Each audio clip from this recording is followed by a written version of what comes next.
Now to a story we've covered in the past. A young man lost his life after taking the drug ecstasy. It was not an overdose, but a reaction the man had after taking the illegal substance.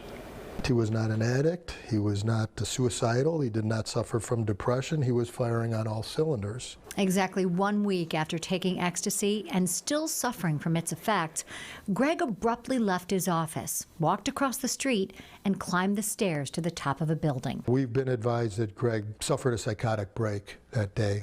His brain snapped. It wasn't him, and it was precipitated by the ecstasy a week earlier. We are devastated 24/7. Our hearts are broken. We realized that this was a very preventable, unnecessary tragedy. After his death in 2017, Greg Friedman's parents began the GPF Foundation to better educate others about the dangers of recreational drug use. Now the foundation is launching a new simulation lab to better diagnose and treat people suffering the side effects of ecstasy or Molly. Joining us now with more is Dr. Michelle Sergel of the Cook County Emergency Medicine Simulation Lab and Ross Friedman, the co-founder of the GPF Foundation. Thank you for joining us this morning. Thank you. Thank you. We are so sorry for your loss. Tell us about, when we say a reaction to this drug, what do we mean by that? What's going on with these? Are they laced with something? What's going on there? So, per your illustration, Greg passed about 3.5 years ago from an adulterated recreational drug experience. In this case, it was MDMA/Molly, ecstasy.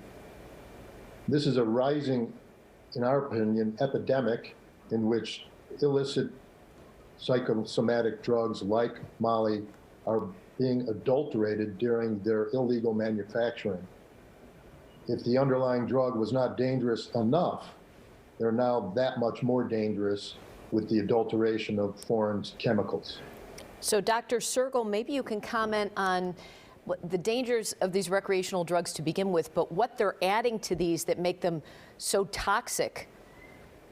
So MDMA, or otherwise known as Molly or ecstasy, can frequently be adulterated with what we hear on the streets is called bath salts, which are synthetic amphetamine-like substances that can make not only the drug itself, at high doses or even regular doses dangerous, but in unpredictable ways because of the adulterants.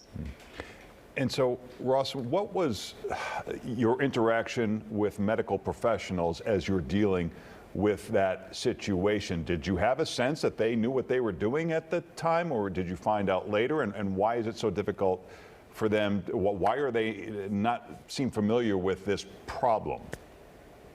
Well, in our journey and in our dialogue with the medical community, it was determined that this specific issue, which puts tens of millions of our target audience at risk, 18 to 35-year-olds, is frankly a blind spot within the medical community. It has not been addressed thoroughly, and appropriate diagnosis and treatment protocols have not yet been developed.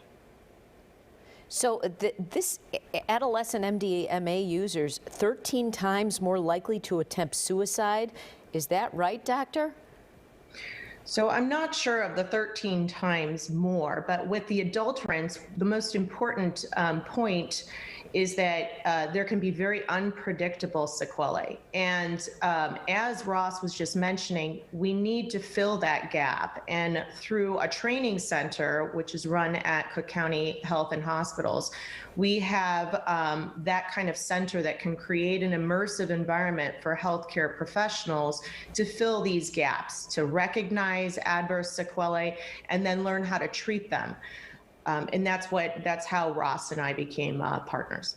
Wow. Well, we are so sorry for your loss, and we appreciate all you're doing to raise awareness for this. You can find out more information at gpffoundation.org or on Facebook and Instagram. We thank you both for joining us. Thank you for having us. Thank you for having us.